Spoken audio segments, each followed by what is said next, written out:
on the pitch, running fast through the night. Every heart beating loud under floodlit sky bright. So to London, stand strong. In the stands they belong.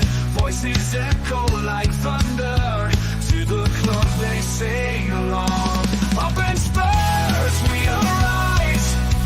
Eyes on the prize. Victory in sight with all our might. King's fire in his eyes. Glory's what he seeks. With every goal he flies, rising to new peaks. From the lake to far and wide, with the pride of the fight. On this journey we'll ride, with our passion burning bright. Up in Spurs we arise, eyes on the prize. Victory in sight with all our might.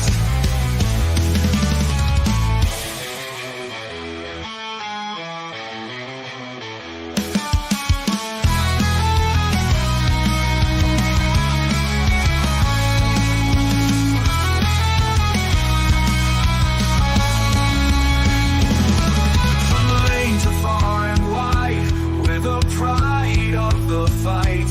On this journey we'll ride, with our passion burning bright.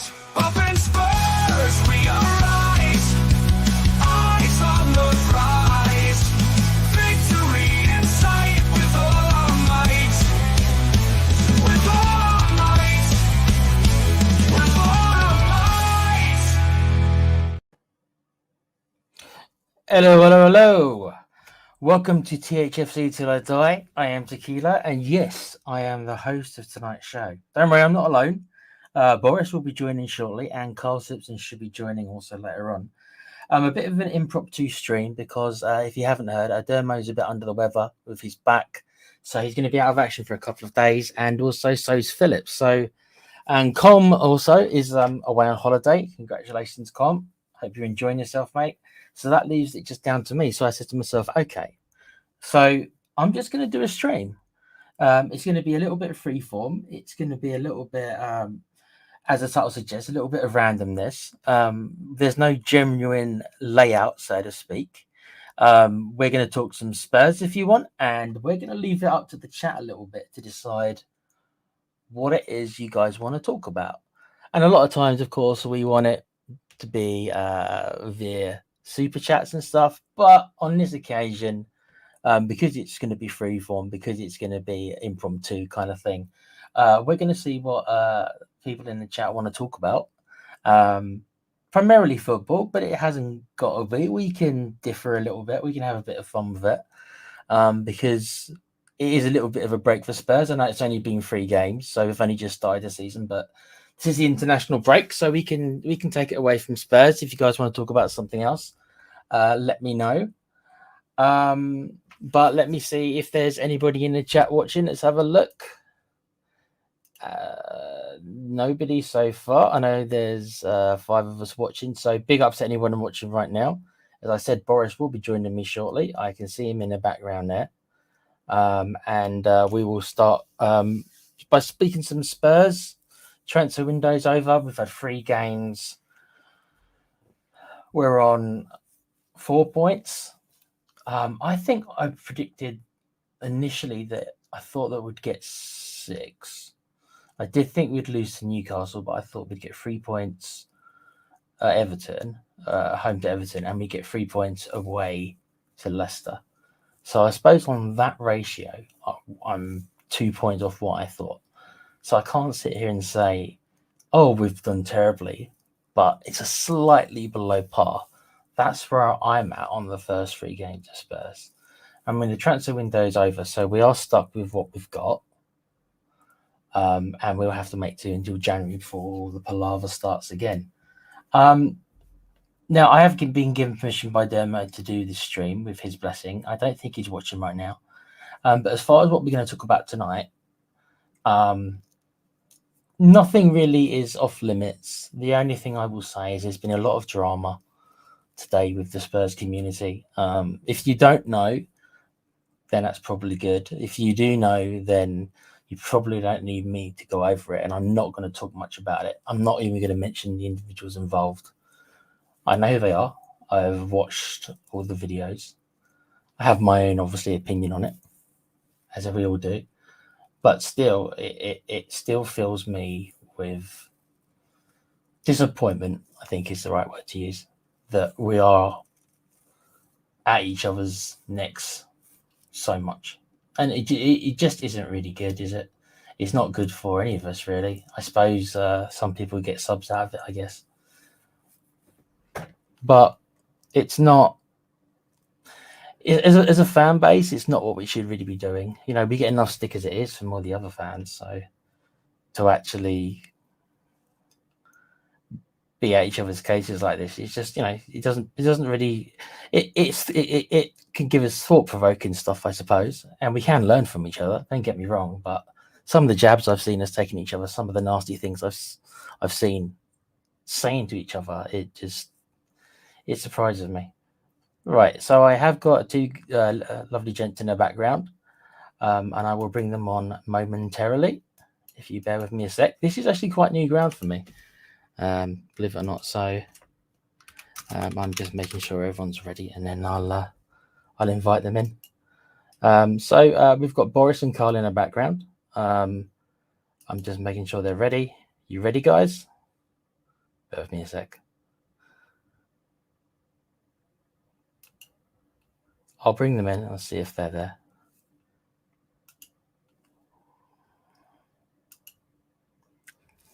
I don't know if you fellas are in yet, but I've added you to the stream. So yeah, I'm in. Yeah, I'm in as well. Sorry, guys. Still getting used to this. Like I say, first time hosting. So how are you two chaps? I'm good, thank you, mate. Yourself? Yeah, not bad. Just trying to do a stream, like I say, a bit impromptu stream, really. Bit free form. We'll have a laugh. We'll discuss some things. Spurs are not. Boris, how are you, mate? Yeah, not too bad. Not too bad. Yourself? Yeah, not bad. How are you enjoying the week without no Spurs? So what is it? You still watching? Are you going to watch the internationals, or is it just like, oh, you only care about the club football? I watch the internationals. Even though are they friendlies or the other ones? Yeah, qualification. I can't remember. Yeah, the Nations League or something like that. I don't know which one it is. Yeah, the whole Nations League thing. How do you feel about? Because they've got rid of the friendlies because they hate the term friendlies, and they've done this to, I guess, make the international games more attractive. But do you think it's worked? I don't think it does. Just adds extra fixtures. Well, that's all it does, isn't it? Yeah. Boris, how do you feel about it? Do you care at all about this? Yeah, it's a bit similar, but it also adds in a bit more like because we're now in Nations League 2 because we had a terrible performance the last time we were in the Nations League and we ended up getting put down into the Nations League 2. That's right. So we caused this sort of issue on our own fruition, really, because if we were still in Nations League A, we would have still been we would have only been playing friendlies, but we're not. See, I think we did it on purpose because, like I told Dermo, who was desperate to play England, I said we will take the hit and drop down just so we can play you, and then we can get that over with. That is true because he was really. Dermo had been really at us recently over these last few weeks, saying that Ireland's going to beat us and stuff like that, but. He's passionate about his island, he is. He is. And I'll give him that. It's a good side, though, this time, really, considering they do have some good players in their team. I mean, I remember, it's not even that long ago. I mean, I know Carl will remember, but I don't think, I'm trying to think, Boris, 2018 is when you started watching. We're not even going back that far, but you remember Damien Duff, Robbie Keane, all those players for Ireland. They had a good damn team. They really did. Stephen Carr. Yep, they did. Yeah. They had a good damn team. And they really should have gone through as well. And we all know about the Henry hand of God, their version of the hand of God with the Henry handball that stopped them getting through. They have imploded a little bit with his Ireland, though. We won't talk too much about Ireland because I see Dermot's in a chat there. You speak about Ireland, it summons him. It's like when you talk about when you say Coleman's name 3 times, it summons him as well. Yeah, I just take the mick out of United in one of the WhatsApp chats, and Coleman appears no matter where he is. He appears to defend it. Fair, the reason Dermo's not like under the weather, really. He's just getting his war paint ready. That's the real reason, yeah. Big up, Dermo. We know you're not well, mate. So we'll take over while you rest up. But yeah. Okay. So we'll say hello to the people in the chat. Hot God 10, big up, mate. Good to see you here. Hello, good evening. Destiny 5. I think I just spoke to you, mate, didn't I? In Talking Bulls chat. So big up, mate. Nice to see you again. Nation League is a waste of our players' energy. None of our players are in it, so it doesn't really matter that much. We're not that lucky anymore because we don't have Kane. And Madison's just been poor enough that they're not even picking him. We could do with Arsenal's players all being knackered. That'd be good. That would be good, wouldn't it? Yeah. And then Dermo himself saying, I care Ireland all the way. Come on, you boys in green. Big up Spurs, Stig, Carl, and the young Spurs. You're the young Spurs Stig now, are you, Boris? I guess so. Yeah. Right. Stig Junior. Right. So, as I said, it's going to be a bit freeform. We're going to see if anyone's got anything that you really wanted to talk about. Hasn't got to be Spurs. We'll cover most things. Of course, be serious, guys. There's some things obviously we can't talk about. And no swearing probably for the next 5 minutes or so, and then it'll be okay. You have to get past the YouTube algorithm, you say.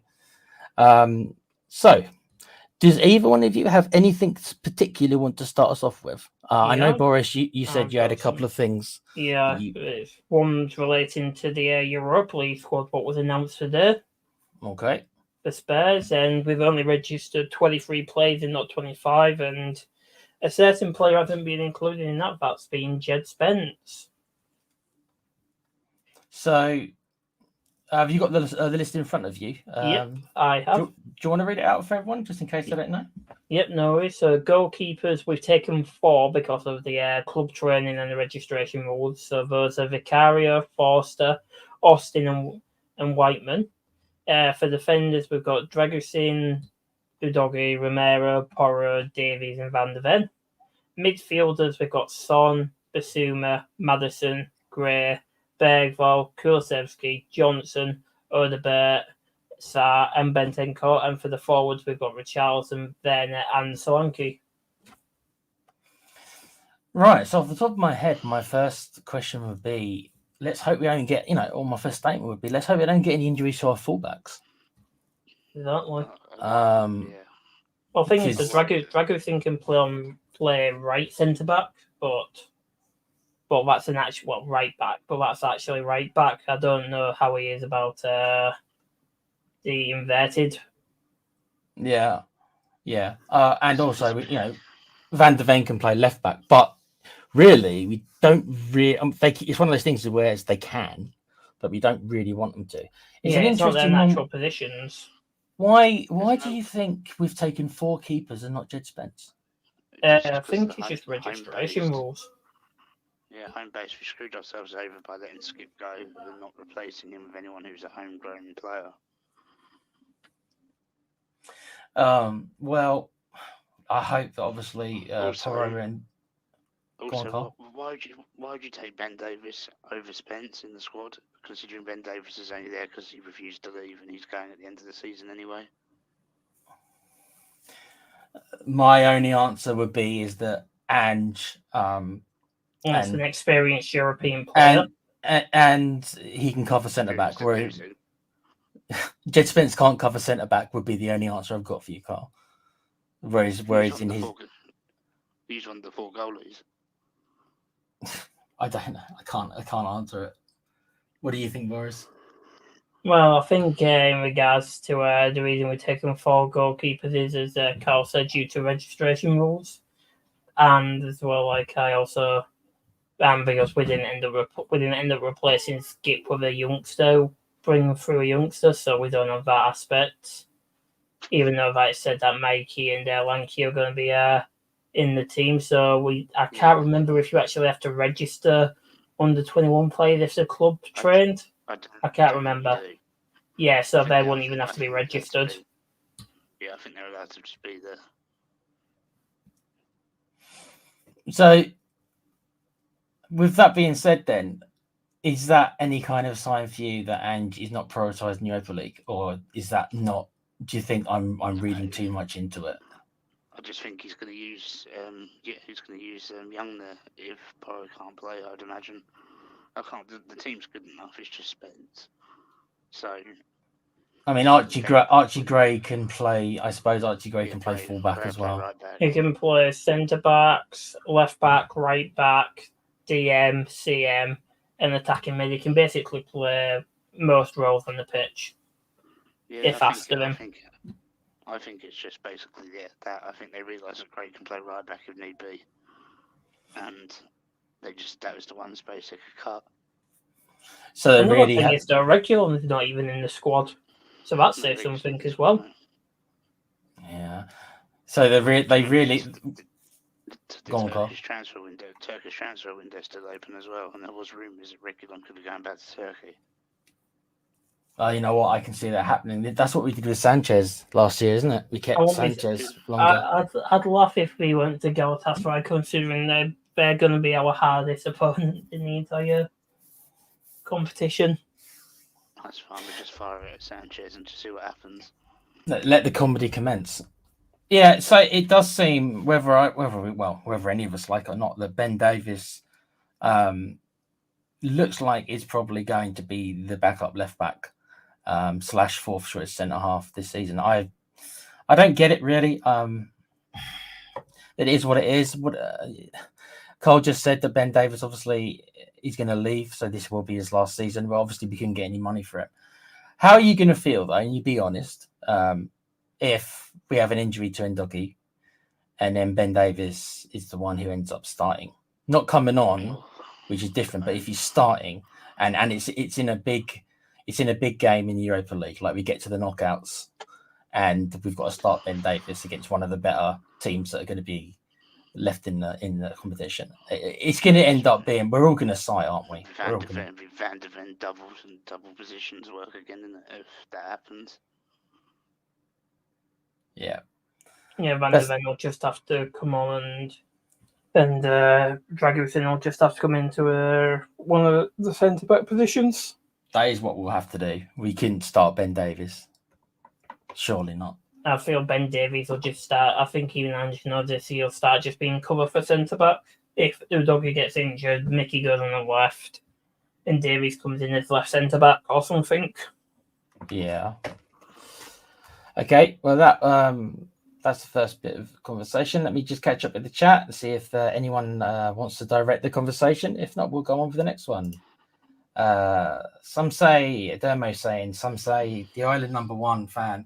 He not the Spurs stick, he the young Spurs stick. That's you, Boris, I think. Jesus. I've never been Irish fan. No, I don't know. Big up to you, Milton, again. How you doing, mate? Hope you're well, Tequila, Boris, and Carl. Keep up the good work, boys.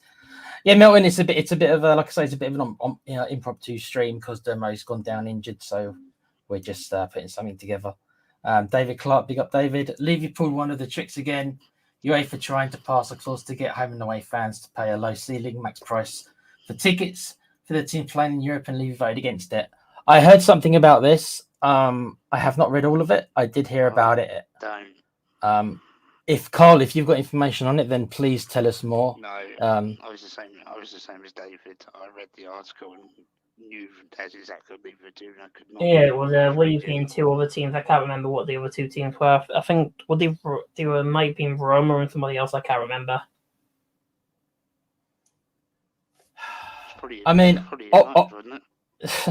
I'm not surprised, but that shouldn't surprise anyone that I'm not surprised that he does it. There's a big conversation regarding, and hey, we could start it tonight, but it might have to be its own show regarding the amount of money Levy charges fans. I know what the blowback is. The blowback is they all do it, and that's true. It's not like he's the only one. Yeah. But I also see why they do it kind of as well. Not saying I agree with it because I don't at all, but I also see why they do it because look, scalpers. Look how many scalpers would be out there if the tickets were lowered even more than they are. Yeah. And then they'd end up all getting bought out and sold off for massive amounts. Like, look at what happened with the Oasis tour, what's just come out. That's Multiple right, yeah. people have bought Yeah. multiple tickets, and they're literally selling it for like around £100 to £200, £300 profit. So they've had to open a few more dates to accommodate that sort of to counteract that stuff. There was something on TalkSport earlier. I didn't watch it all. Like I said, I saw the thumbnails for it, and I think it was Darren Bent, the mighty Darren Bent, another Villa. So apparently Villa have done something like this as well with their ticket prices, haven't they, for the Champions League? Have you heard about this? Villa have been pricing their Champions League tickets incredibly high, and there's been a lot of blowback on social media. No offense to Villa, I'm not saying this to the fans and stuff like that, but the Villa board think the club's bigger than they actually are. I'm not saying to the disrespecting their fans or anything like that. I know it sounds like I am, but no disrespect to them. It's a great club, but the board are trying to make them out like they're actually one of like the top 6 consistently, like a Man United size club, Spurs size, Chelsea size, that sort of size club. When the board, I think they're just trying to utilise the fact that it's their first time in the Champions League. First time for a while, I didn't say, I'm pretty sure. Oh, it's the first time in a long time. Wasn't it like the 89 or something when they were last in it? I tell you what. I mean, I don't know about Carl, but I've been watching for about 27 years, and I'm pretty sure this is the first time I can remember Villa being in the Champions League. Yeah, I think it is the first time. I've been over 35 years now, but I can't remember them ever getting that high up.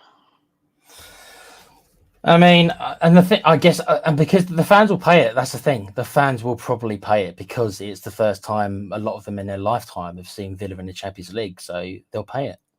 That's probably why they're doing it, because they'll know that the majority of the most hardcore fans will pay it. Yeah.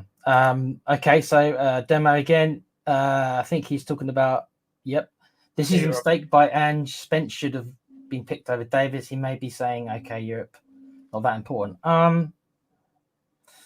Like I said, I think the only reason I can think of is because Davis covers a centre half. So there is also the fact that we could be doing it because 2 more players could be coming in January, if you think about it, because it's 25 players you can register, and we've only registered 23. They can re-register again in January. How many extra players can they re-register? 3. Is it 3? Okay. Yeah, so we've got 23 registered already, and we usually do like a couple of deals in January, don't we? Like a loan and a payment. A couple we do, yeah. Okay. David Clark saying the Spurs squad isn't deep enough in quality players to win any European trophy. Okay, well we'll cover that a little bit. Do you agree with them? Some positions, yes, but others, no. I'd say right wing, because left wing we've now got Wilson, who seems to actually be like a gem, but not still raw talent now. So we don't know exactly how good he is. But from the first few matches we've seen of him, he has been decent, and that's with him playing on his weaker side, that being his right. Yeah. Compared to his left, which we saw how good he was when Son was playing as a striker against Newcastle and Wilson on the left. We saw how good he was then. How 2-footed do you think he is, Boris? I don't think he's as 2-footed as Son or Kane, but I still do think he does have a strong other foot, because you saw what his crosses were like. They were the sort of same crosses you see from Porro on the right side, but you also saw it on his left side as well. Yeah, he's not as bad as like Anthony for United. Then he can use his other foot to a decent level. No, but you're right. He's not. I mean, Son's amazing. He's weaker. His weaker foot. Son's still probably in the top 10 left wingers in the Prem still at 32 years old. Yeah, he actually his weak foot is nearly as good as his strong foot. Carl, what do you think? What David's saying there? I think David's right. I think we're going to have to be really lucky with injuries. I think we're going to have to hope that we don't get any at all. And just hope that we somehow, like we did in the Champions League, where we got to the final, we sort of ride our luck a bit and get through that way. I mean, I wouldn't rule it out, but I don't know. I think it just comes down to the fact that we didn't strengthen and cover all the positions we needed covering in the transfer window, I'm afraid. Do you think a lot's going to depend on what kind of position we're floating around in, like February, when the second half of the tournament kicks off, when it becomes knockout? If we're if we're in the Champions League kind of places, then do you think it would be like, oh, well, okay, we're doing pretty well? But if we're like in 6th or 7th, do you think Levy's going to say to Ange, listen, mate, we're faltering in the league. I want us to be top 4. So I think Ange should be like, well, we need to go for everything we're in. So if we're not all out going for these tournaments and trying to win trophies, I'm not sure why Ange is there. Because I agree, mate. Yeah. I want someone to battle for every competition they're in. And if he's going to just bow down to what Levy's got to say, then I don't see the point. I hope you're right, Carl, mate. That's the best way I'll put it. I hope you're right. I have my doubts. Because I'm so jaded. I also forgot we do have a player coming in January. That's the South Korean, and he's an actual right winger as well.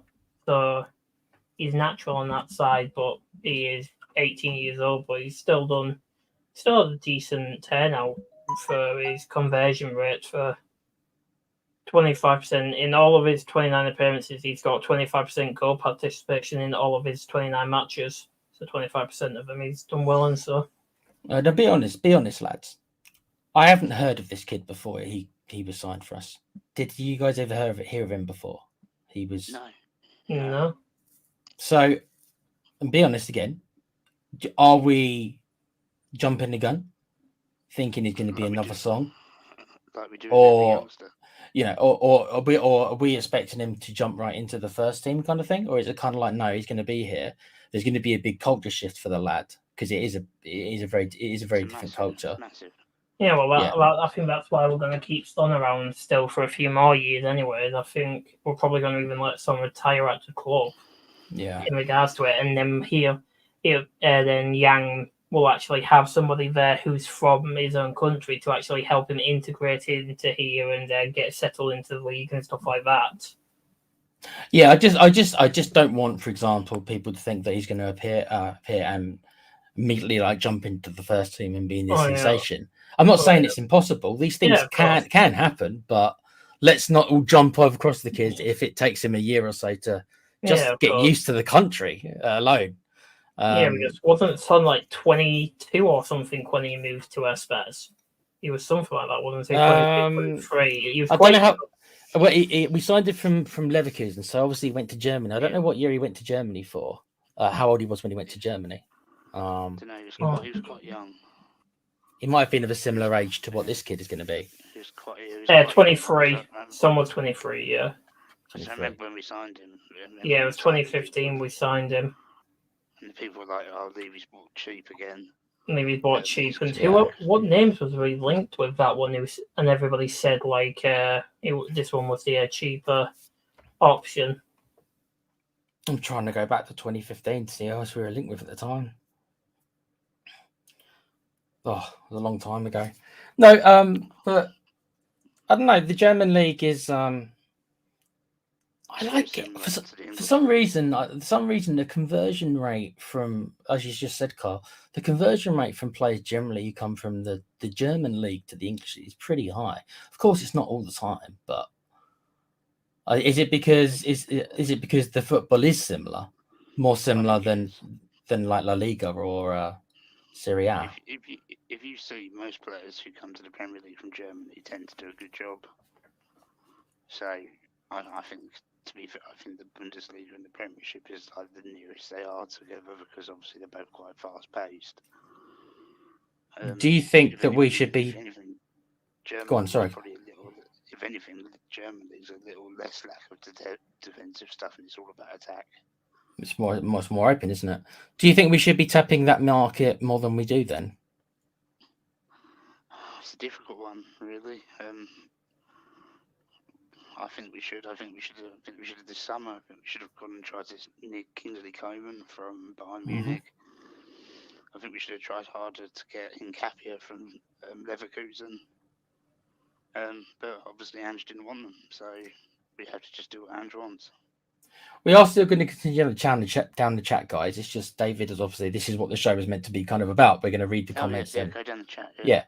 So I'm going to continue down the chat, but one thing I'm going to say is I'm going to ask a question. It's football related. Feeding grounds is what's coming into my head. What league, taking the Premiership out of it, obviously, because this is obviously where Spurs are. Which league is the best breeding ground for young players now outside of the Premier League? What market should, since it looks like we're trying to go down the youth route, what league should we be like, okay, let's send our scouts to that league. That league is where so many of them come from. What league would you send the scouts to? So outside of England altogether, yeah? So Yeah. countries' leagues. Yeah. Different leagues. I would argue, if I had to pick a league, maybe Portugal, Portuguese league. because they're young, they're all very fast, skillful, seem to be quite resistant when they're on the ball. There's a lot of good youngsters are coming out of there. Maybe the Portuguese league, if off one of the lesser known leagues. Yeah. See, in my mind, I thought it used to be the French league would be the kind of, because obviously it was quite close to England. So, and maybe in my head, it's like to acclimatise from England to France, probably, obviously it's a different language, but it's probably an easier to acclimatise. What about you, Boris? What did you think? Colombia. Colombia, interesting. Why Colombia? We've seen what sort of players have been coming out of Colombia recently. Like, if we look at centre backs in Cape at Leverkusen, and then we look in midfield at Chelsea, Caicedo. Look how much Caicedo they paid. What was it, like 1 million or something? From the Colombian team, they bought Caicedo off. And they sold him for 100 million, didn't they? They sold him for... Yeah, like 100 million. I think it's 150 million in total, including add-ons. But that just shows you like how underutilized that league is, to be honest. Like, just due to the fact is, like, yes, it's going to be hard for acclimatization, of course, but I'd say that's the same with every league, really. I'd say there's still like even acclimatization for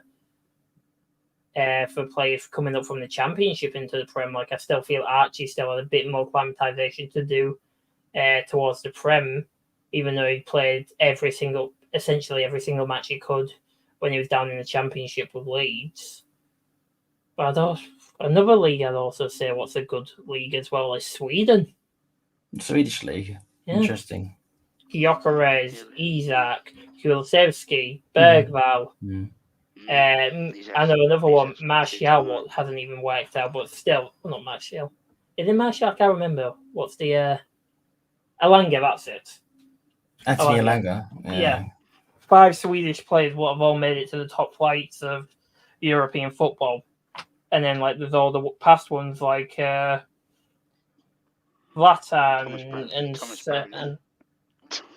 and plenty of other players. That's the thing. Yeah. No, it's some interesting shouts. The Colombian league and the Swedish league. Do you think? We'll get to the chat. All I think when you say Colombia is Carlos Valderrama. That's all I can ever think of. When I think I get Colombia, I just think of Scarface film, which is not the same thing. That's just what goes through my mind. But looking at the South, I mean, Spurs have got quite a decent history, especially with Argentinians from South America. Is South America? I know we signed Veliz, but is South America, and Romero doesn't count because we got him from Atalanta. Do we not scout the South American leagues enough at Spurs? We don't dip into them much, do we? We haven't in a while. We've got a history of doing so, but not really under this ownership that much. Do you think we should be scouring those leagues a bit more? We've got Veliz, obviously, and the jury's still out on him, obviously. He's been doing all right for Espanyol, to be honest. Has he been good over there, has he? He scored his first goal with last fixtures. And he's been nominated for U23 Player of the Month as well. Okay, that's not bad. Against the likes of Lamine Yamal and other sort of players, Rodrigo, so on and so forth. That sounds like the kid's doing okay. I think really like you're saying with the Argentinian league, I think a lot of it is like it can be quite hit and miss. Because if you look at some, they land and they're just unbelievable, but then you see other ones, a bit like Enzo Fernandez at Chelsea, it just doesn't work properly.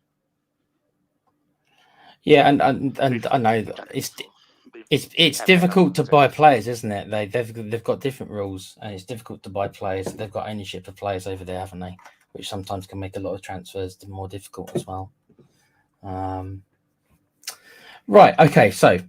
We will go down the chat. Thank you, David, for that comment. It's sent us off in a direction. That was the point. To Milton. Hope Dummy gets well soon. Yeah, we all do. He should be back Tuesday as the plan. So it will be me and Bobby doing the Ireland versus England watch along. A little bit disappointed Demo's not there because there was going to be lots of banter. What a surprise. Yeah, what a surprise, eh? What a surprise. Yeah. Isn't it? Yeah, what a surprise. So when England beat Ireland like 4-0, Dermo won't be around. Yeah, interesting. Not sure whether that happened with Lee Carsley in charge. That's true. Milton and Berger saying, I thought Spence would have been picked for Europa. Would have thought he would have gotten more game time. Yeah, I think we all did. I think we're all a little bit surprised that he's not going to be playing at all. Mm-hmm. I'd be really annoyed if I was Spence. He's fought so hard to get back into the team and then he gets dropped from Europe. It's not exactly a vote of confidence, I suppose, is it? No. Milton saying again, have any of you guys seen much of Johnny Cardoza? If so, is he any good? And would he fit in the Ange system? Boris, I think to go to you first on this one. I think you know a little bit about him more than I do anyway. What do you think? Honestly, yeah, I think he would because of from what I've seen of him and I've watched a couple of matches of Real Betis with him and ever since we got linked with him, I think I've watched one match of him, and I've seen some highlights of his previous matches beforehand and he performed pretty well in it. And another thing is he's a natural six and he's not like a makeshift six what Basuma, Sarr, Bentenko and Archie are. He's a natural six, so you'll be able to slide in there no problem. And he's great defensively on the ball. He knows how to hold the ball. He knows how to. He's not even just like a actual six or just six back. He's also somebody who'd make plays as well. So basically, a bit like in Maddison, how Maddison drops really deep, doesn't he? A lot of times, he actually makes those sort of passes from his position. So Maddison wouldn't have to drop as deep, and you never know if that's the case. Maddison might actually be able to start scoring goals again and not be a one half of the season merchant. No, Boris, I've heard people more knowledgeable than me, because I never claim to be the most knowledgeable football fan ever. I'm certainly not. But I've heard people say that there's a difference between a number six, a good number six, and a number six for Ange system. So with Milton asking this, would this player not, he's a good number six, but would it be a good number six in the Ange system? Because it seems to be a different thing than him just being a good number six for this system in particular. What would you say? What would you mean by an Ange system? I don't know. This is what I mean. This is what I hear. I hear there's, It's a strange thing to say, though, like a six for an Ange system. So do you mean like high pace, speed and stuff like that? And high pace, high pressing and stuff like that? He's got the pace for it. He's got the ball control for it. I think when I think of an Ange system, I think and like I said, I didn't really watch Ange in Celtic, so I've only really seen.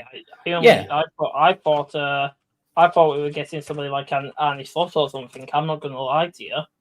Yeah, I think maybe the number six. I think Ange seems to want the number six to not just be a player who wins the ball back and then passes it to the creative players. I think he kind of wants. That's why I think he actually does like Basuma in that well, because I think he wants the defensive midfielder to carry the ball out, which Basuma. That's probably one of the things that he does best is that he does carry the ball. He'll carry the ball out. Well, the thing is though, as well, like he's a number 4 for Betis, so he knows what he's doing, because otherwise, why would a player who's joined him, I think last year, only have like that low of a number when that's usually reserved for first team players?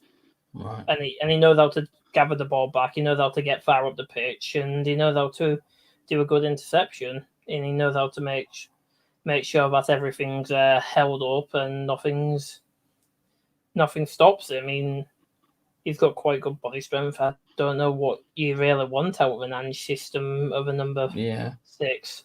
What do you think, Carl? You were saying something, mate. Yeah, he'll fit Ange's system perfectly.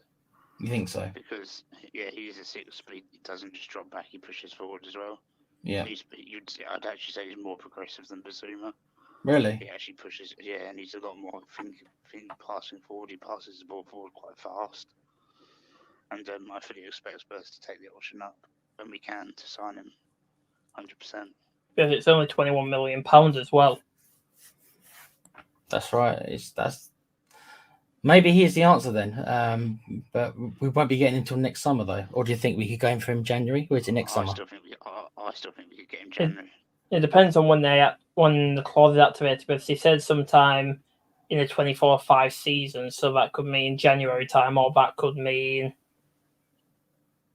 then ends up later on, couldn't it? Yeah.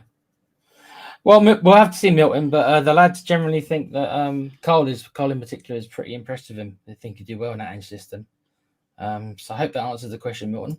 Well, we need to start thinking more, because I think the problem is that these players should be doing better. I mean, it's a weird one at the moment, to be fair. If our finishing was any good, we'd be on 9 points.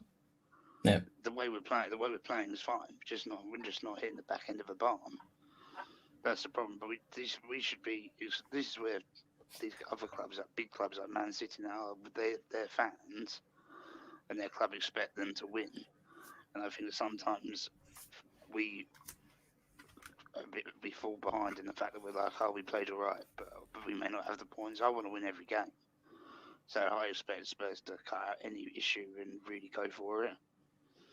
So, well, I said at the start. Yeah, I said at the start that I thought we'd be on 6 points, so I'm slightly under par by what I thought. Well, just quickly before we go on to Dermo, what did you guys? It's only 3 games, so any reaction to this season based on 3 games is silly.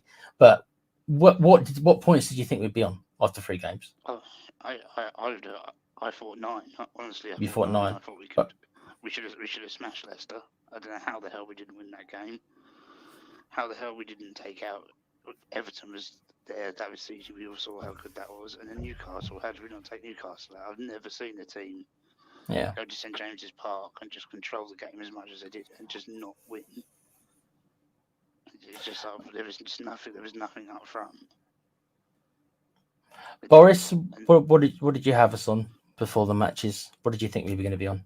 6 or 7 really, but I thought we'd either get battered by Newcastle or we'd end up just ended up dealing with it that easily. To be honest, I'd probably say in general, though, if I had to give it a choice in regards to it, we also have to remember if it was probably on any other day against like Leicester or something, first chances would have probably been buried. But it was the first match of the season, and unfortunately, if it was a different match, maybe we would have won. We don't know. Unfortunately, we might have walked with that game, like as Carl said, and maybe if Romero was on side, we would have probably either won that game or drew that game. Yeah, I mean, in top level sports like this, it's just generally inches, and it certainly was for the Newcastle game and the Leicester game for sure. Okay then. Dermo is saying again, clubs thinking of themselves instead of the fans. People seem to forget the fans are the clubs. Vouter says no club. Yeah, that's to do, I think, with the ticket prices. Yeah, I mean, it's we're obviously a Tottenham channel, so our focus is more on Tottenham. But you're right, other clubs do it. Fulham have done it. Villa are doing it this year with the Champions League. That which does bring us on to David Clark saying Villa fans slagged Doug Ellis off for years, yet he kept ticket prices low for decades. And that's the thing about Doug Ellis. He was a little bit like Levy. I think that generally he lacked ambition. Villa never spent that much, really, even though they're the biggest club in the Midlands, aren't they? They're bigger than Wolverhampton. I'm probably going to get loads of heat for saying this, but in my opinion, they're probably bigger than Wolverhampton, bigger than Birmingham. I know those two are their 2 rivals. So Villa are probably the biggest team in the Midlands. But yeah, I don't know. Again, Boris, it might be slightly before your time, but Carl, you remember Doug Ellis, don't you? Doug Ellis was a eccentric chairman. Yeah.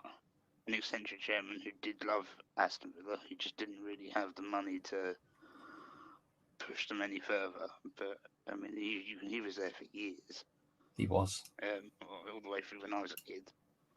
And he did love them. He just didn't have that money to push them on. For me, Villa were the. I mean, obviously they've done well the last couple of seasons in particular. But for me, when I thought of Aston Villa, I just thought of them as the epitome of a mid-table club. Like when I see mid-table in a dictionary, I see Villa. Like every season, they'd always be finishing 12th or something, and that was the perception I had of them. Even though I know they had a big history, so maybe they are similar to Spurs a little bit. Not that Spurs are a mid-table club, but we were for a little while. But no, we're not that anymore. More on Villa. Dermo saying Villa last in the Champions League since 1982. Is it really that long? Yeah, it was the year I was born. 1982. Bloody hell. I suppose that's why they're milking it for every penny. Doesn't mean I agree with it, but I mean, if you look at it that way, they know the fans are going to pay it. They know they are. That's why they're doing it, right or wrong. Yeah. David Clark saying, and Dougie needs a backup and not in case he gets injured. If you know where I'm coming from. I agree. Every player needs competition. And if I'm in Dougie, I wake up every day, I know that generally I'm going to be playing most games, barring some freak occurrence, because the drop-off so far. Ben Davies is such a drop-off, and you don't want to play Van der Ven unless you have to there. So how do you guys feel about that? Do you think Ndoggy this season is thinking to himself, I can do what I want, mate. I'm still going to play no matter what. What do you think? Yeah, it certainly looks like that, because obviously Reguilon can't get into the team. And then you've got Ben Davies, and no one's picking Ben Davies ahead of a Doggy. David Clark's right. Yeah, we need players who are going to... It's not about being backups. It's about being players who are going to compete, and you're going to be scared to death that you're going to lose your position week after week to someone else, and that's how you breed winners. Boris, do you agree with David here, or do you think that there is sufficient quote-unquote competition or backup, however you want to view it?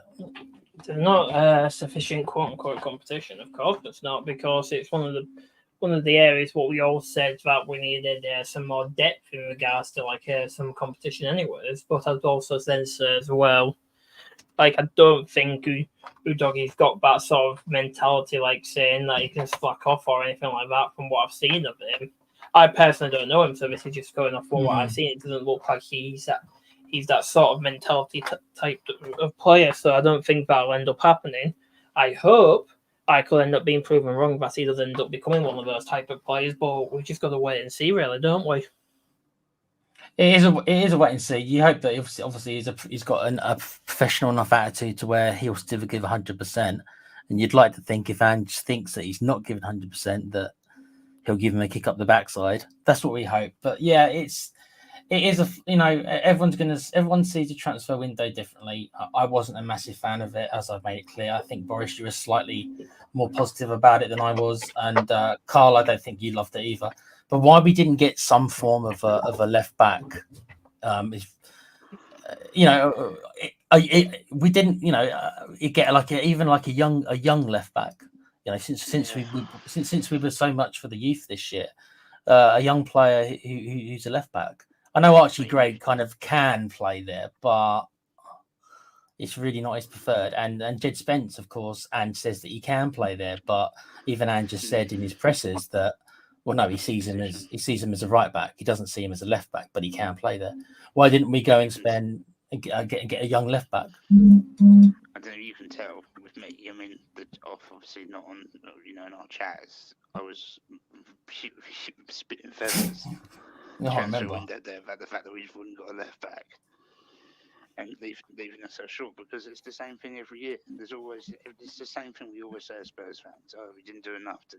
We're always 2 or 3 players short, aren't we? We're always 2 or 3 players short. We never quite do enough. That seems to be the recurring theme. David Clark has also said, Ange, for the time being, will pick his senior players. If the game goes well, then he will use youngsters. But if the game goes against us, young players won't turn games around. Any thoughts on that? No? I think so. David is right. He will pick the senior team and then use the youngsters as ones to come off the bench, which I'm not completely against, because I think Spurs have a habit of putting way too much pressure on our youngsters. But I don't want them to be made scapegoats if we start losing, because obviously we know we're fully capable of losing matches without any help from the opposition whatsoever by our own stupid errors. So, Yeah, I kind of agree with you. I agree with David as well. What about you, Boris? Any thoughts on it?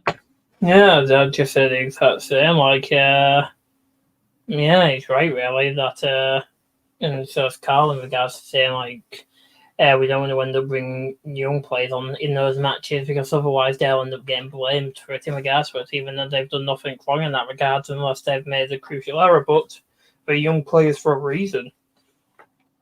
And the players are bound to make mistakes and stuff like that because it depends on what side you're up against. Because let's say you're up against Rangers, now Galatasaray and Roma, those three teams. You make one mistake, you're going to get punished quite heavily now because I'm saying Galatasaray now because they've got one of the top 10 strikers in the world as their number 9.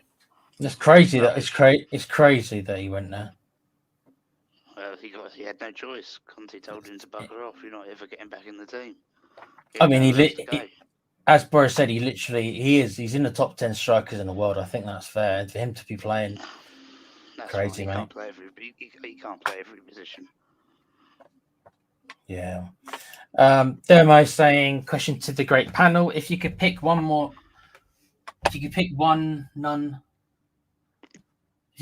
Spurs player for any era. Okay, yeah, well done. Yeah, one non-Spurs player from any era of world football, who would it be and why?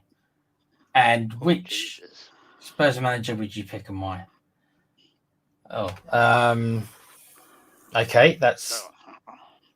I would want. Who wants to take this one first? any takers? So I would leave the strike force because I do think that we seem to be quite good with strikers. Personally, right now, I'm happy with the defence, apart from that he just cut out the errors. So I would go for someone in the centre of the park. So in the modern era, I think I'd probably go for a Paul Scholes, who has the capability of running the whole of that midfield. As long as he doesn't tackle, Carl, because he can't tackle. No, we don't worry. With Spurs, we don't worry about tackling. Jesus. You're right there. So maybe a Scholes and manager. I don't know. It's a difficult one. I think it's got to be. It's got to be an Alex Ferguson, isn't it? Yeah. His Man United team is the most attacking and great to watch team in the 90s. Probably Alex Ferguson, who almost managed Spurs at one point. I know. I'm going to go with 2 United people. It's going to be Alex Ferguson for the manager because he was just so dominant when I was growing up, and it was just like the guy just seemed to get every decision right more often than not. He'd make decisions, he'd change his team, he'd more often than not he'd get it right, wouldn't he? And if his team were losing, he'd figure out a way to get them back into the game. He just had that way of doing it. You know who I'd want? Roy Keane. Roy Keane. You told me to worry about tackling. Roy Keane, this mentality issue we've got at Spurs, somebody like Roy Keane would sort that out. He would. It wouldn't be pretty. It wouldn't be pretty at all. There'd be probably lots of bust ups backstage, and lots of bust ups in the locker room. But he would get some of these mentally weaker characters. He'd grab by the scruff of the neck and say, "No, mate. This nice guy Spurs stuff that we've been accused of. We got a Roy Keane in your team like that? That won't last long." Well, we all know, as Dermo asked the question, we all know his would be Thierry Henry and Stephen Kenny. Yeah, Stephen Kenny would be. He'd love Kenny for Spurs. He would. Boris, what would be your 2? Pretty tough question from Dermo here, but what would be your 2? For player Moussa Dembele. It's got to be non-Spurs. Fuck, non-Spurs.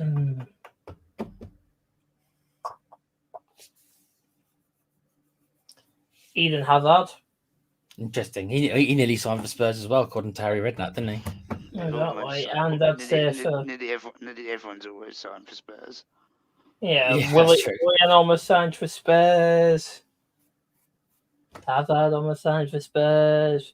Let's be honest, if we probably go back far enough, we'll probably end up finding an article saying Pele almost signed for Spurs. Wouldn't surprise me. And then I'd probably say for manager, Johan Cruyff. Interesting.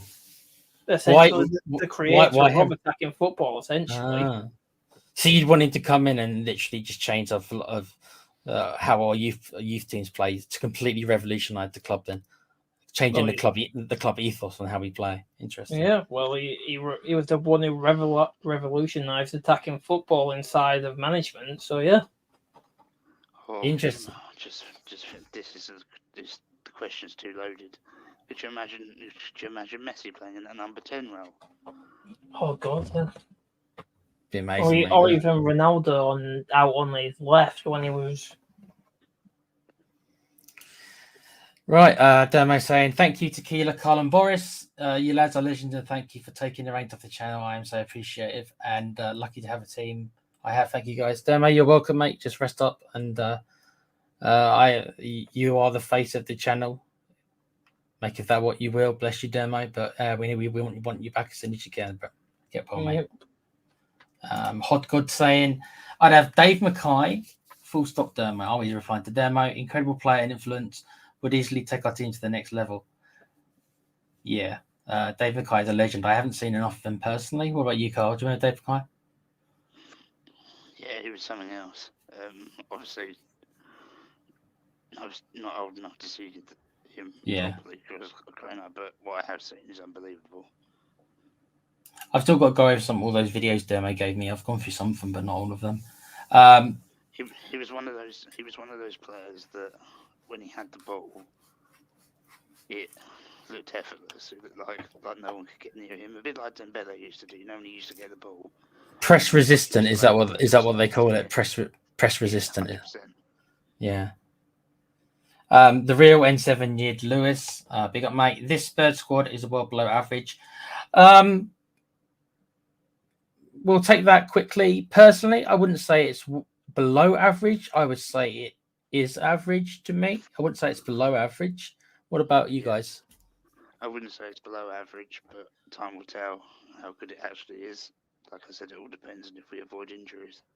Now, Boris, I know that you're a bit more optimistic with the transfer window and everything. So, where would you put us? We're certainly not below average, are we? I'd say, starting 11 is great, but once bar the right wing, because we don't know what the hell's going on with that position. But I'd say the bench, I will have to admit, even though I am optimistic about the bench, I do have to say it is average, the bench, or maybe just a bit below average, but not well below average. Yeah, I don't think the squad's amazing. But no, I mean well below average for me. If I think of average, then that suggests to me that you'd expect us, at least in the league, to finish 12th, if that's or maybe even worse. I mean, we won't be finishing outside the top 10. I think that's highly unlikely. Let's hope so. Yeah. Which is what I would class well below average to be, is that we'd be probably finishing like 14th or something. And I don't think so, although you never know. Let me tell you this, if we finish 14th, then there will be a new manager, like it or not. Right, Milton.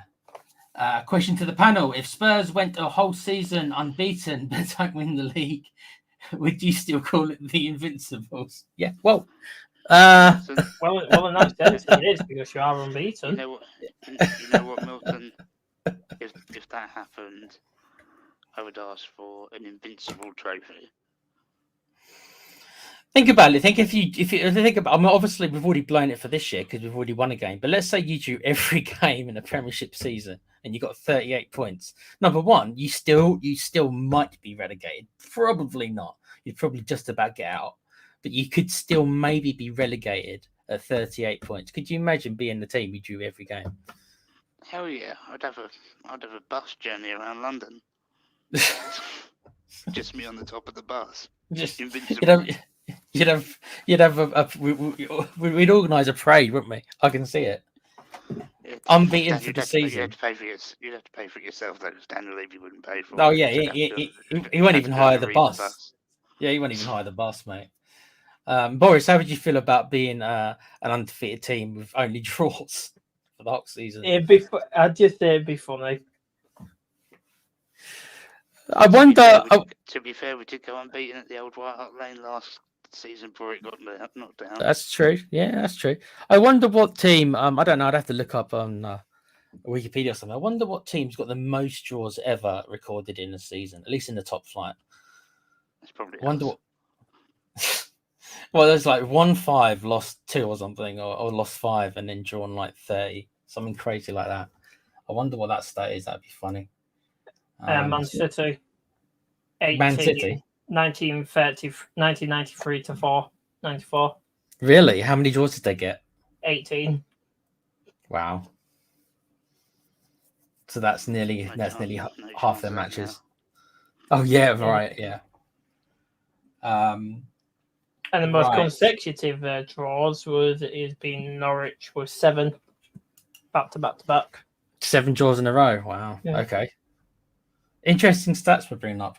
David Clark saying in our first 3 games, if we had converted 30% of our chances created, then we would be sitting on 9 points. I think that we'll think that way yet. There's no denying that we've been a dominant force in all 3 games. I don't think anyone can really deny that. It's just been our finishing.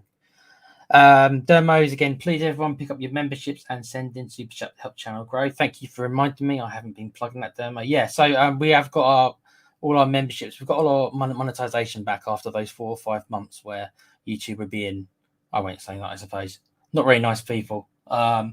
But we've got our memberships back. Any super chat, guys, if you want to throw in a super chat, we'll answer it right away and we will put you to the top of the queue and talk about what you want to talk about.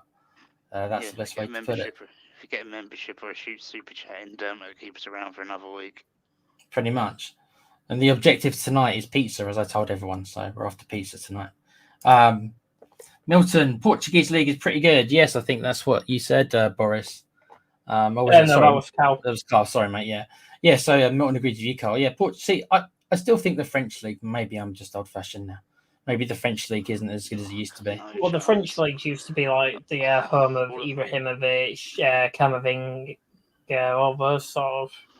Remember, we got Ndombele came from the French league, so the French league is tainted by Ndombele and Clinton NG. Yeah, then by saying no French league, they love using their hands, and Boris love a bit of Pablo football. He's laughing at you, Boris. Yeah, well, Demo's on about the French using the hands, but he's also going to forget that he loved a certain Welsh player, a Welsh beacher. My Boris, we're going to have to put some boxing gloves on you too. David Clark saying, I think Spurs scouting organisation should follow Monaco recruiting system. They find unknown players and sell them for a fortune, then replace them with more unknown. Spurs could keep those players. Yeah, it is the same Brighton system. But as I said a couple of days ago, the only player that I think as Spurs that we've signed under that kind of system was Bergvall. Because yeah, fair enough. Yeah, okay. Yeah. I don't put Archie Gray and Odebert in the same thing. They're not unknown gems and we spent an awful lot of money on them. So Brighton probably wouldn't do that. Brighton would find these players. I think Brighton's also moving away a bit from that system because you've spent 200 million this window. Is that really how much they've spent? I think it was around 200 million, yeah.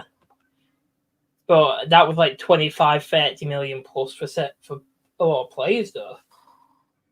Like they got that Turkish right back, Federi or something like that. I can't remember.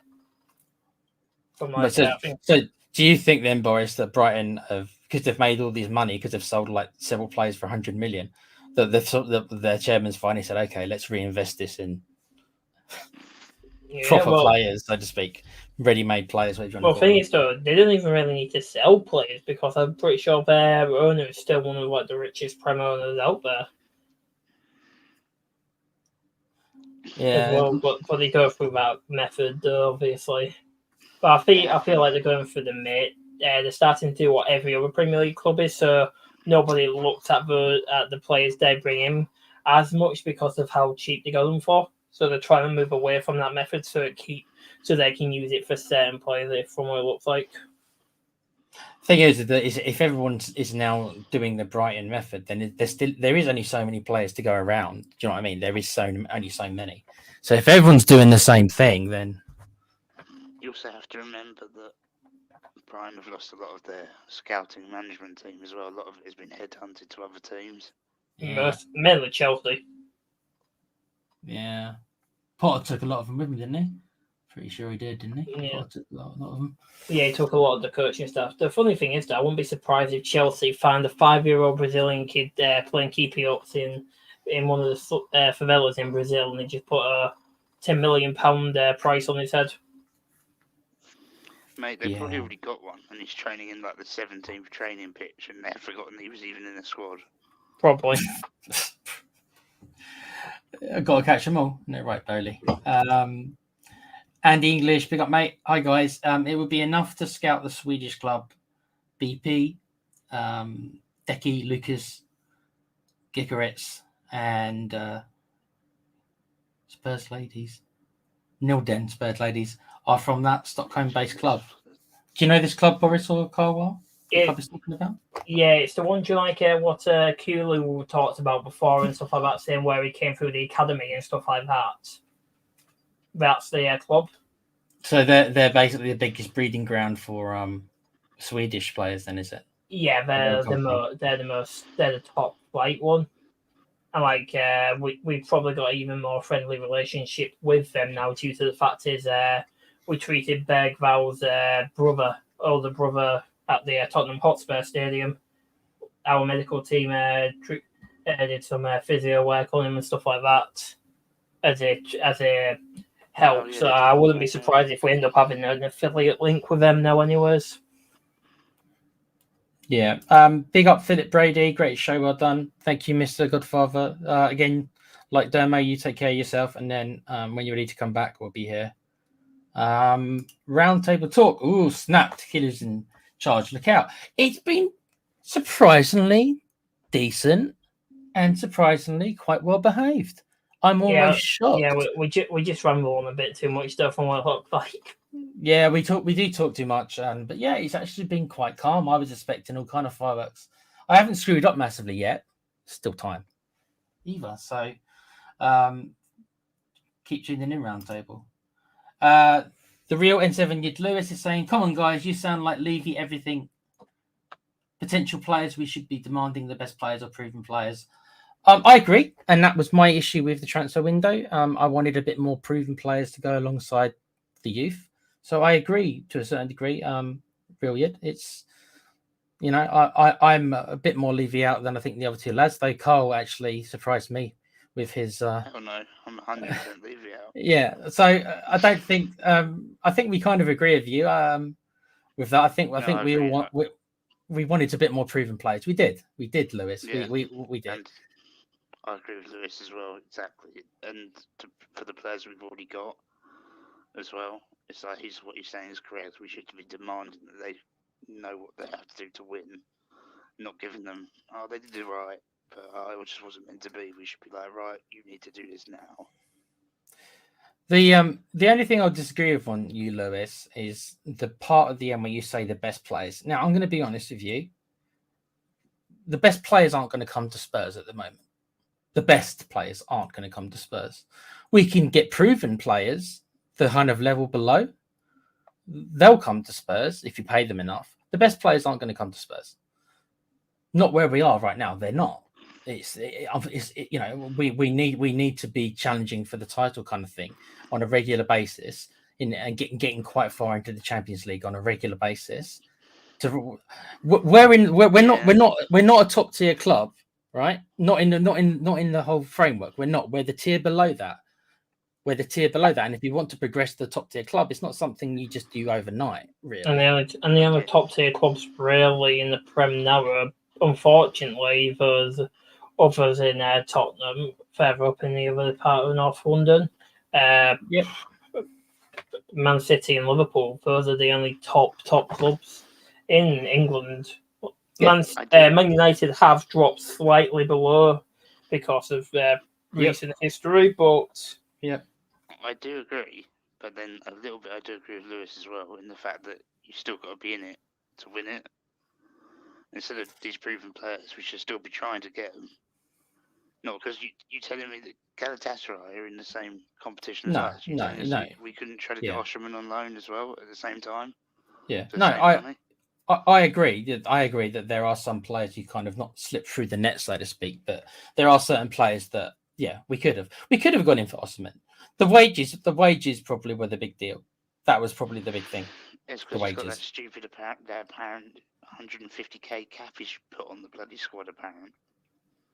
Yeah, but you also have to remember that, like, look, even Chelsea couldn't get anything sorted. Chelsea, out of every single club, couldn't get a deal over the line with the wages. I'm pretty sure that says something in regards to how much he was wanting. I just even if we didn't get him, just make a push. At least look like we're actually trying to. That was half the issue.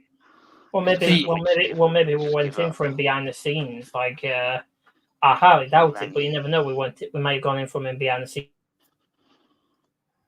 No, I understand what you mean, Carl. You want us to be showing a bit more, at least overtly, don't you? I understand what you mean, but also I understand that Boris is like, yeah, we don't know exactly. It could be that basically that maybe he was flogged around to all the main clubs, and the majority of us said, "You want how much?" and just laughed. Yeah. That's probably what the majority of the clubs did. The only player that I'm aware of and have been told about that we tried to get last minute was Kingsley Coman from Bayern Munich on loan, but he wanted 300 grand a week, and that is why it didn't happen. Well, I hope that answers the question, Lewis. We generally agree with you, I think, but all we can do, I mean, unfortunately, this is what we've got, and that's it. And all we can do now is get behind the team. Oh, Boris has dropped out. I think he's had a technical problem because he's left. Boris, if you need the link again, make sure it's in the chat. It is okay. So, Boris, the link's there, mate. What did you say? What did you upsetting, Carl? I don't know what you said, but you said something to upset him. Couldn't have been me, of course not. Okay, we'll continue on because believe it or not, guys, we have been going for actually an hour and 15 minutes. So we've actually been going on, and there's still quite a lot of chat. So if we don't answer everything in depth, it's because Boris is back, I think, because we're not going to be on that much longer because it is 10:15 over here in good old Blighty. David Clark saying, "I live in Leicester, and they have found more unknown gems than Spurs have players like Canty." Yeah, 100%. 100%. You had a great team. It must be pretty sad to see a little bit what's happened to you guys, I must say. David Clark saying, I've supported Spurs since 1960, so I've seen all Spurs greats, and my GOAT has to be John White. If he hadn't tragically died at 27, wow. 27 years after being shot by lightning, then he would have been really 27 years old. Shot by lightning, yeah. 27 years. Welcome back, Boris, mate. 27 Cheers. years. Cool. That is pretty heartbreaking. 27 years. I don't know him that well. Do you, Carl? John White? You know about this? Before my time. Mine too. My uncle used to talk about him. Wow. Yeah, that's pretty tragic. Destiny 5 saying Forest. I think that's in regards to you saying like Aston Villa are the biggest club. Yeah, that's fair enough. Yeah, that's fair enough. Yeah. Okay, I concede that probably. Yeah, two times though. Yeah. Was it the Champions League or I can't remember. It was under Cloughy and everything, under Brian Clough and everything. They were amazing. Yeah, I just can't remember if it was called the Champions League or it was the one before. It was the previous name of it. I can't remember. Cup Winners' Cup, was it? Maybe. Yeah, for some reason it didn't pop into my head that they're Midlands. For some reason in my head I've got Villa, Wolverhampton, and Birmingham. Probably because they all are very, very close to each other. I lived there for about a year, so that's why it came into my head. Yeah, you're right though. I probably would put Forest. Yeah, I probably would put Forest ahead of them. Andy is saying, as a true Spurs supporter, you always give more love than you get back. Ain't that the truth? Destiny's saying Andy Robinson of Fulham would be great competition for Doggy. What do you guys feel about Andy Robinson? Yeah, he's a good player. He's quite fit, quite fast. Would you have taken him as competition for Doggy? Yeah, I think they're pretty similar. I mean, I don't know how old he is. 24, I think.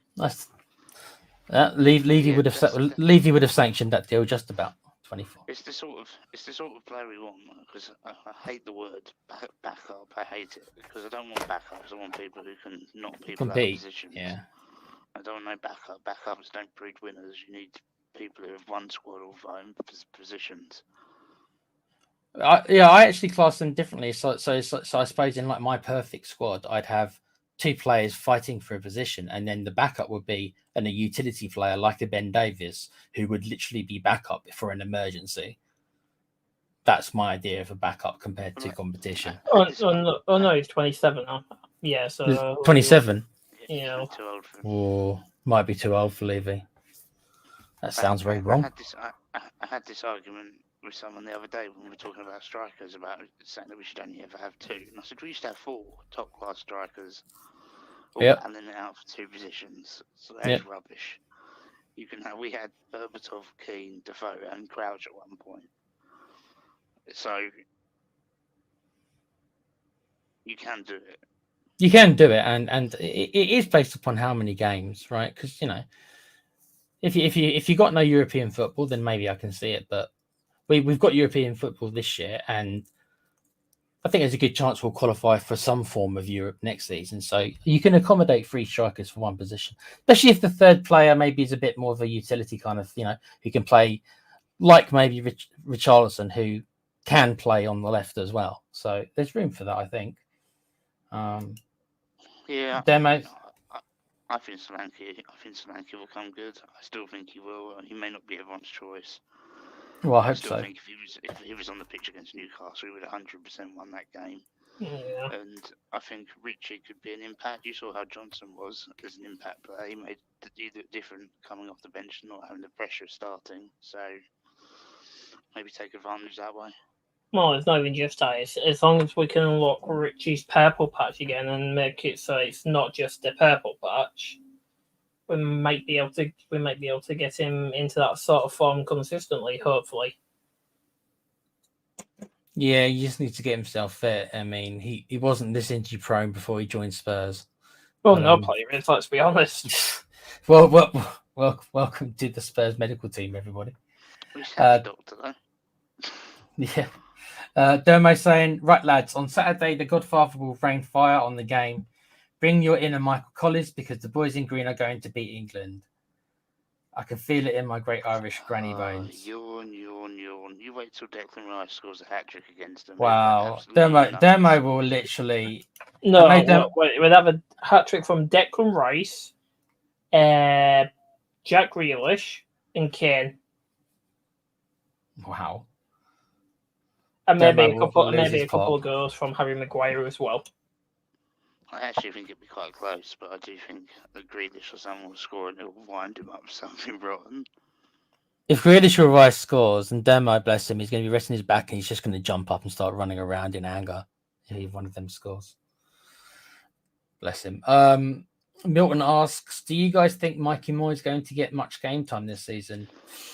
Yeah, in the cups, and maybe European competition as well. Boris, what do you think? Same as Cal, but I also think he'll probably get a few minutes in the Prem as well. But it'll be like if we're winning a game comfortably, like let's say if we're walking away with it like we were against Everton, or like 3-0, like 2-0, 3-0 up, something like that, then we bring him on. Wow. Everyone stop the press. Look at that bottom message from Milton. Oh yeah, San Marino got the first victory, didn't they? How long did it take San Marino to win the game? Wow. That country's gone on strike. Yeah, run of 20 years without a victory by beating Liechtenstein 1-0. That country's going on strike for a week. Yeah, that country's going to have just an just an entire week off. Apologies for making you skip down the chat. I just saw it out of the corner of my No, eye. it's fine. It's fine, mate. Well, there were games of Moldova, Gibraltar, Andorra, Gibraltar again, and San Marino. I honestly think they could probably get another couple of wins out of that. Yeah, Imagine Liechtenstein. this is Sandora's golden age. The Liechtenstein coach is literally about to fall on his sword. Literally, he's going to go back home, and they're just going to be waiting for him. You've disgraced our country, and that's it. He's finished. He'll never work in football again, probably. Being the only team to ever lose to San Marino. Wow. Okay. Moving on, David Clark. Young players can only advance in their confidence and skill set if they are slowly brought into a winning team. That's why teams like Man City can do it. I agree mostly, guys. Yeah, no, I agree. I'm a big fan of not rushing top quality talent in and ruining it. Yep, same here. Which we do have a habit of doing. So hopefully this time it's not the same. What about, I'm going to give you a player here who knows anything but success, but he's highly touted. And this Brainweight from Everton. Now, he's meant to be hot shit, right? And he's probably going to go for like 70 or 80 million. They're asking for him. Obviously, he didn't go this summer, but obviously someone's going to pick him up. And this kid knows nothing but relegation battles. So is that a little bit of an argument against what David's saying here? What do you guys think? I think it could be happen on both ends. Like you can either be, they can either learn from having to fight relegation scraps week in, week out, or they can be in a winning side and brought in slowly. I think if they are in relegation scraps week in, week out, it's either a do or die situation, really. They either succeed or they fail because I'd say like it being like a relegation scrap type of contender, that'd end up risking players more like if it's either a sink or swim. Yeah. Scott Hynam, I don't recognise you, Scott. If it's first time, then nice to see you, mate. Please I think I've seen him once in the chat, a couple of times in the chat before. Okay, so big up, Scott. Thanks for joining us. Big up to you. Neil Shafton, I love Roy Keane. I think that was my comment. Yeah, mate, I'd love Roy Keane in this team. I just would. David Clark saying, manager Ancelotti. Interesting. I think the best football mind along with Pep for 50 years. That was in response, I think, when we were talking about which manager we'd have. Neil Shafton. Yeah, Neil Shafton. You need winners like Keane, Butts, Stuart Pearce. That is something we do lack. I don't think there's any argument here, guys. I mean, Romero maybe is the one exception because he's the only person who's won stuff in our team. Really. You think Son's a winner? He won the Asia Cup. In a side where he's had to carry consistently.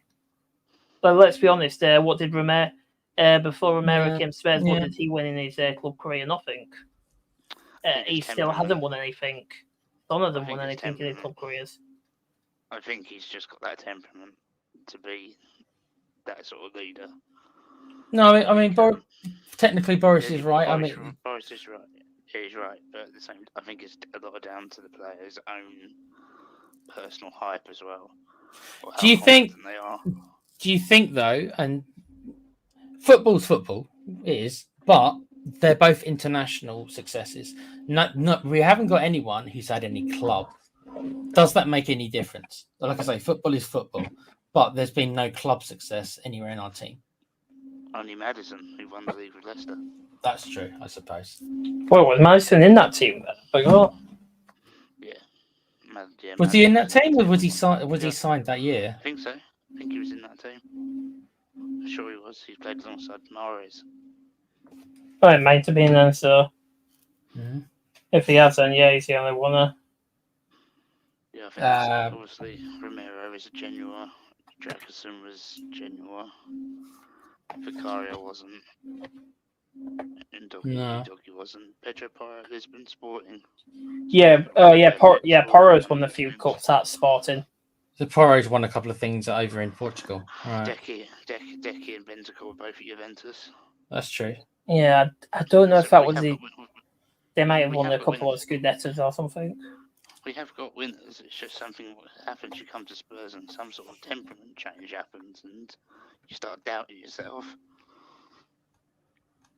Yeah. I think it's. I'm not saying this is in a fit. I think some players just over hype themselves up, like wants to get like a big move to the Prem, and like they hear everybody saying, "Oh, Spurs is a top 6 club."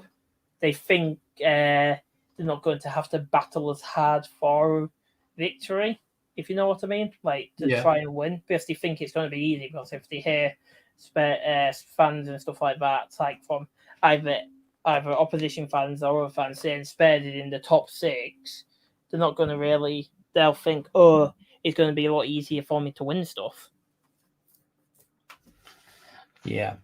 David Clark saying non-Spurs would be Pele. Hard to argue with that. Neil Shafton, hey, it's only 118 outside right now. Bloody hell, mate. I can't handle it when it's like more than about 70. That's my limitation. And again, I'm half Scottish, so I'm not meant to kind of be living in those conditions. I don't envy you, Neil, mate. Milton saying I would take. Sorry, David's right. Madison wasn't in the team. Madison wasn't in. Okay, yeah. No. Wasn't sure he was. Milton saying I would take Sir Alex as manager. Yep, and player I would take KDB. Oh yeah, Kevin De Bruyne. Yeah, That'd be one hell of a player. He's a great playmaker. That kid. I say kid. He's not a kid anymore, is he? David Clark saying I had the privilege of playing table tennis with you, Eusebio, and the Portuguese 1966 World Cup squad. Wow, I was 12 and was picked out of a hat with 11 other kids in Harlow. Great player and a gentleman. Unbelievable. Wow, mate. That's cool.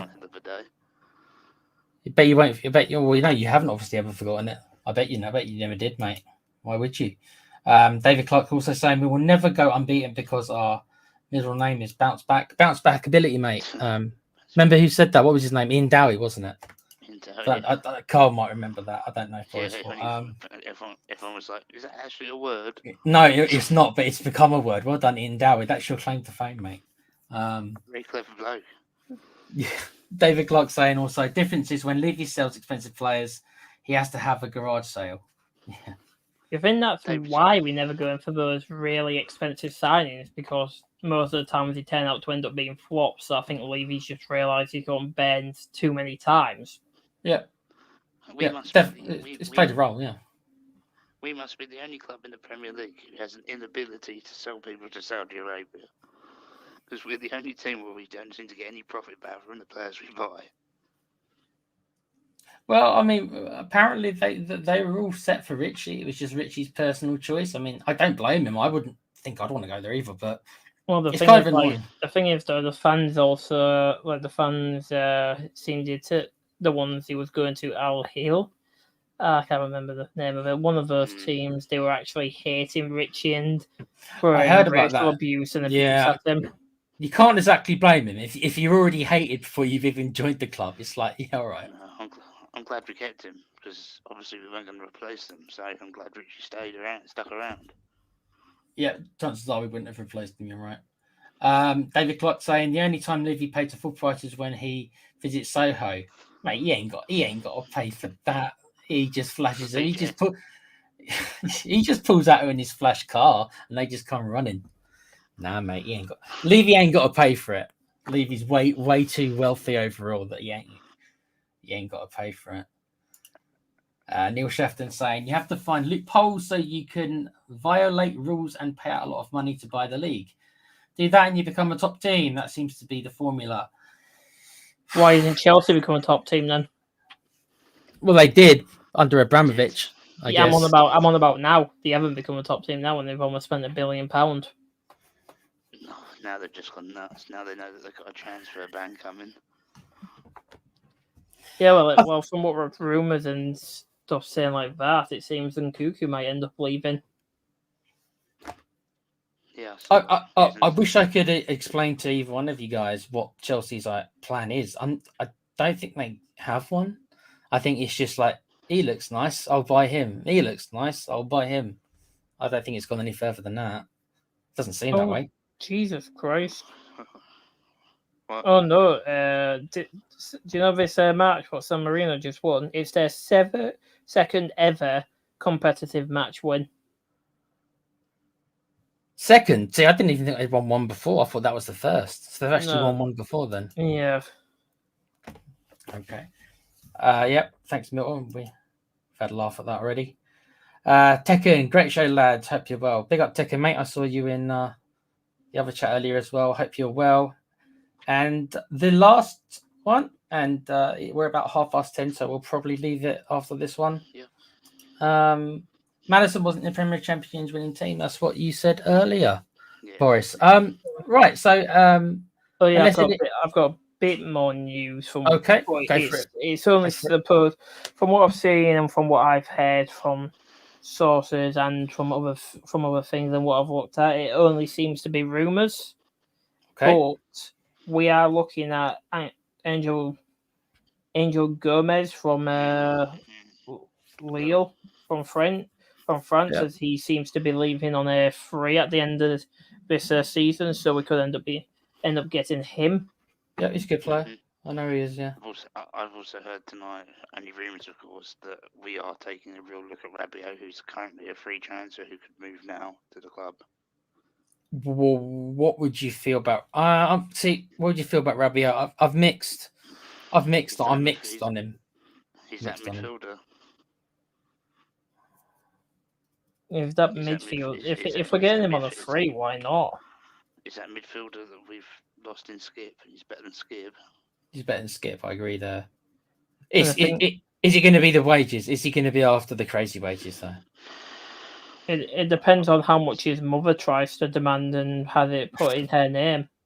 Are you serious? Well, that's the thing. It's like he's like Hakimi, is under his mother's name, all of his money and stuff, all of his assets. It's exactly like Hakimi. I'm sure Levy could afford it. He saved like 40 million on salary this summer. And there's no transfer fee, so I mean, I understand about players who ain't got a transfer fees wanting large wages. I get it, and I understand why clubs do it. So, how old is he? He's 27, 28. I can't remember, something like that. I think I'd go for it. I don't know if Levy will, but I think I would. Yeah, no, I think Levy will because look at, we got Solomon. He was on a free and he's 27, 28, and he was already considered to go out. Did he end up going out on loan? Yeah, he went to, yeah. Was it Leeds or something? Yeah, he went to Leeds, yeah. Yeah, so exactly. So he was a free player, and there's probably like an optional fee on there, or like a mandatory fee if they get promoted. We'll make a profit on him whenever we sell him. Maybe next season we'll make some kind of a. I'm pretty sure as well, if I remember right, that obviously not the European, the whole squad in general. There's only 24. There's a space left. I'm sure we only did 24. We didn't do a 25-man registration, so there is one space left. One space left. And you have to remember as well, under 21s don't have to be registered. So even if Yang comes in, he won't have to get registered. So technically we could play Mikey Moore in all the European games because obviously he's well below that. Yeah, but I think it's also because he's club trained as well. Yeah, like club run and stuff like that. Right.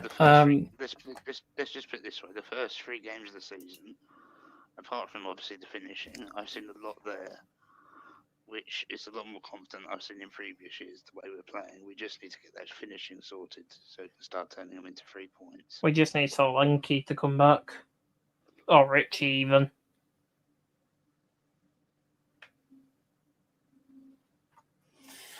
Right. This will be the last one we're going to answer. Thanks, David. This is a good one to end on, I think. I will acknowledge Nick Fadley saying, why are guys all hiding? If you mean why have we got the cameras on, well, I don't actually have a webcam, and that's my reason. Nobody wants to see me at 10:36 at night. And it's just like I wouldn't use the word hiding, mate. It's just a choice. But if it bothers you that much, then normally the host. I'll be honest. Normally the host does have the camera on, but unfortunately, the 3 people who normally do have their cameras on are, one is on holiday, the other 2 are ill. So it is what it is. Ill or family matters they're attending to. Yep.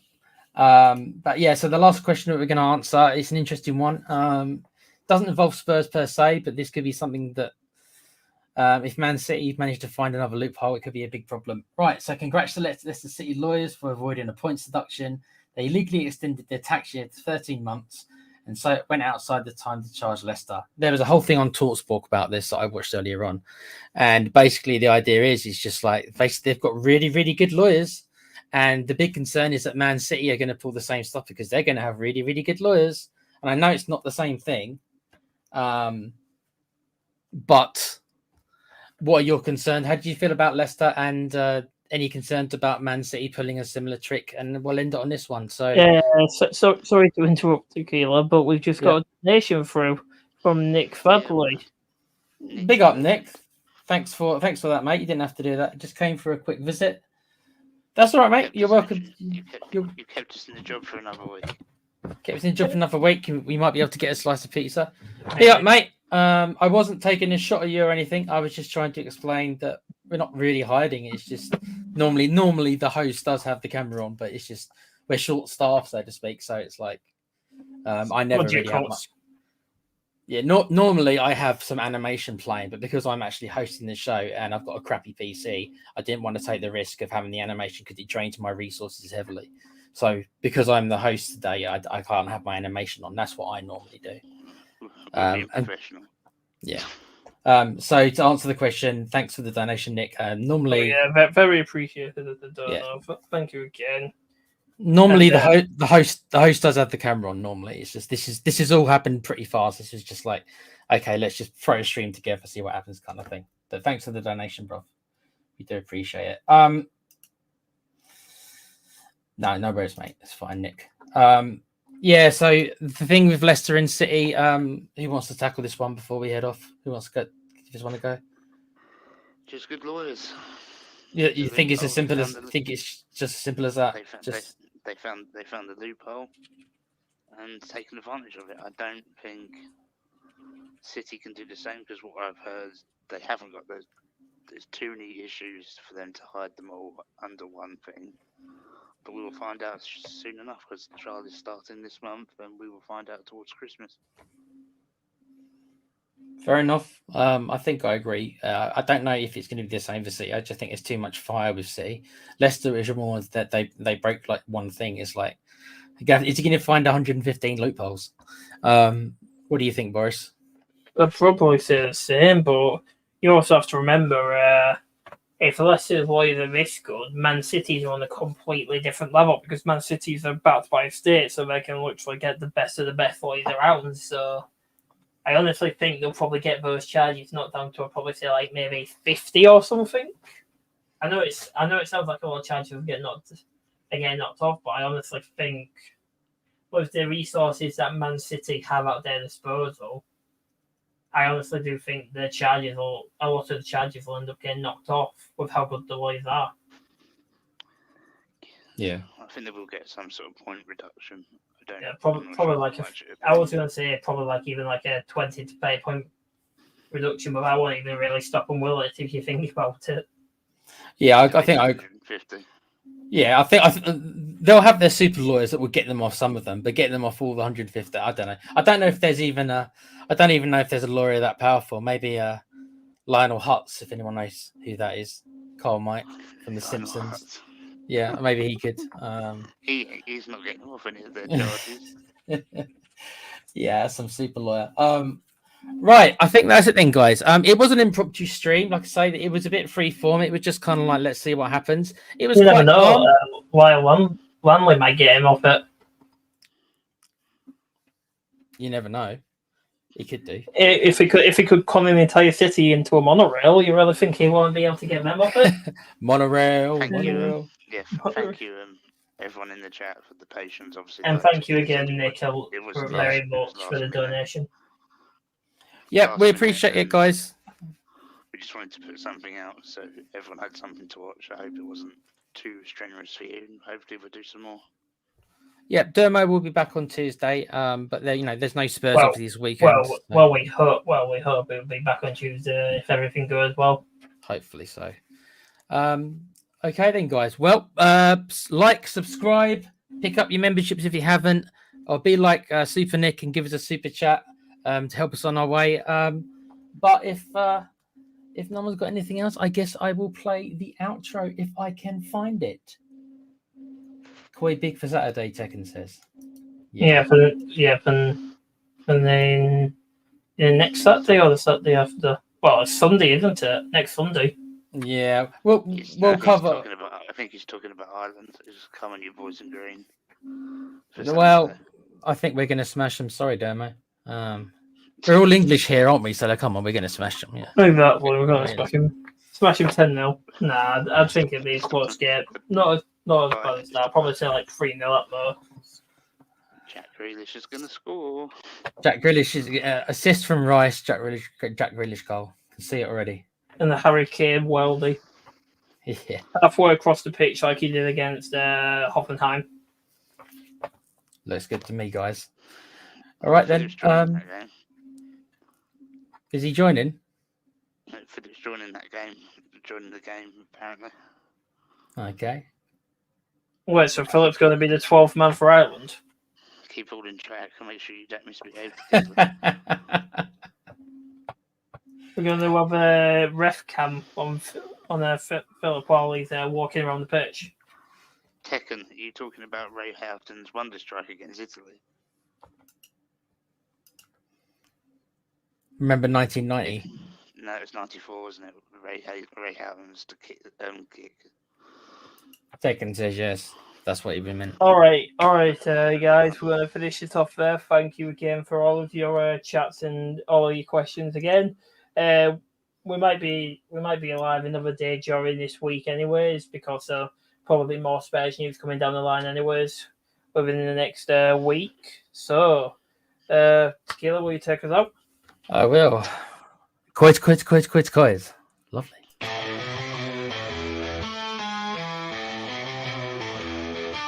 White shirts on the pitch, running fast through the night. Every heart beating loud under floodlit sky bright. So to London.